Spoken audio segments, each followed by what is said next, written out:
جو لوگ اپنی زندگی کو بچانا چاہتے تھے وہ بھی سوچ کر بھی اپنی زندگی کو بچانے پر مجبور ہو گئے۔ جب یہ باندھ ٹوٹا اور پانی کا تیز بہاؤ اس گاؤں کی طرف بڑھا تو لوگ چھتوں پر جا کر چلانے لگے اور آواز لگانے لگے کہ شاید کوئی فرشتہ بن کر میری جان کو بچا لے۔ اپنی ہر چیز کو چھوڑ کر بھاگا اور جان بچایا۔ وہی لوگ جو بچ سکے، آج ہمارے پیچھے جو بھیڑ دیکھ رہے ہیں یہ کوئی گاؤں نہیں بلکہ ہم اسی باندھ پر موجود ہیں جہاں پر رات میں کھلے آسمان کے نیچے اس زمین پر زندگی جینے کو مجبور ہے۔ کھلی دھوپ میں، جہاں پر روڈ پر آج کے وقت میں اتنی سخت دھوپ ہو رہی ہے، اسی دھوپ کی شدت میں اور رات میں اسی کھلے آسمان میں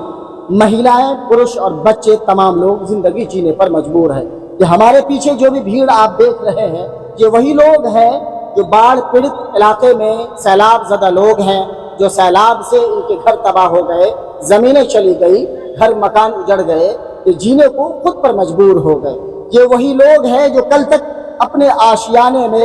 چاند کی نیند سویا کرتے تھے، اپنے آشیانے میں سوکھا روکھا کھا کر کے اپنے بال بچوں کے ساتھ زندگی گزارا کرتے تھے، لیکن آج وہی لوگ اس باندھ پر کھلے آسمان میں زندگی جینے کو مجبور ہے۔ وہی لوگ ہیں جو کل تک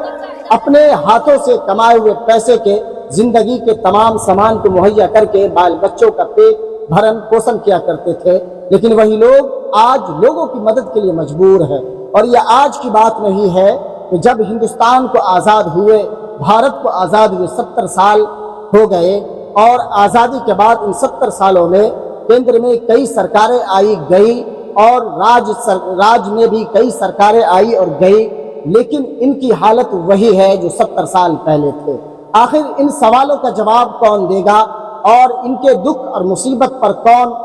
آواز لگانے والا ہوگا کہ ان 70 سالوں میں آج بھی وہ زندگی جینے کو مجبور ہے؟ یہ کوئی ایک سال کی بات نہیں ہے بلکہ ہر سال اسی طریقے سے یہ لوگ جب بارش آتی ہے اور برسات کا موسم ہوا کرتا ہے تو اپنے گھر بار چھوڑ کر اس باندھ پر آنے پر اور زندگی جینے پر مجبور ہو جاتے ہیں۔ ان 70 سالوں میں نہ جانے کتنی چیزوں میں تبدیلی آ گئی، کتنی چیزیں بدل گئی، سرکاریں بدل گئی، لیکن ان کے حالات وہی ہے جو 70 سال پہلے تھے۔ آج یہ لوگ کہیں نہ کہیں ووٹ دینے کے ادھیکار رکھتے ہیں اور ووٹ دے کر اپنے ووٹ کا صحیح استعمال کر کے ایم ایل اے اور ایم پی چنتے ہیں اور راج میں سرکار بناتے ہیں اور کیندر میں سرکار بناتے ہیں۔ جب ان کے ساتھ کوئی مصیبت آتی ہے اور گھٹنا ہوتا ہے اور جب یہ مصیبتوں سے جوجھتا ہوا ہوتا ہے تو وہ نیتا، وہ سرکار اور وہ پولیٹیکل پارٹیز کہاں چلی جاتی ہے؟ ہاں وہ پولیٹیکل پارٹیز اور سرکار کے کئی نیتے وہ آئیں گے، لیکن ان کے ساتھ یہ بات ہوگی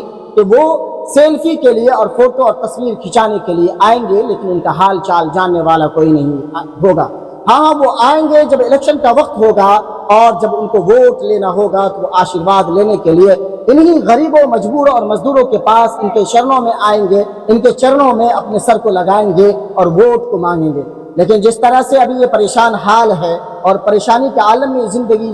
بتانے پر مجبور ہے، اس وقت کوئی بھی نیتا ان کا حال لینے والا نہیں ہے اور ان کے حال کو پوچھنے والا نہیں ہے۔ آپ یہ دیکھ سکتے ہیں کہ یہاں جتنے بھی لوگ موجود ہیں وہی وہ بے بسی کے عالم میں زندگی جینے والے وہ لوگ ہیں جو باڑھ پیڑت لوگ کہلاتے ہیں اور باڑھ میں ان کے مکانات چلے گئے، ان کے گھر دوار چلے گئے۔ وہ لوگ جینے پر مجبور نہیں ہیں جن کے گھر دوار آج بھی سلامت ہے، اونچی جگہوں پر ہے، عالیشان مکان ہے، لیکن وہ لوگ آج بھی ندی کے کنارے میں، کوسی میں اپنی زندگی کو جینے پر مجبور ہے اور ندی کے کنارے بال بچوں کے ساتھ گھر میں رہا کرتے تھے، لیکن وہ کوسی کا ندی اور وہ پانی سیلاب کا آج ان کا گھر بھی، آشیانہ بھی ان کے سر سے چھین لیا گیا اور ان کو جینے پر مجبور کر دیا گیا۔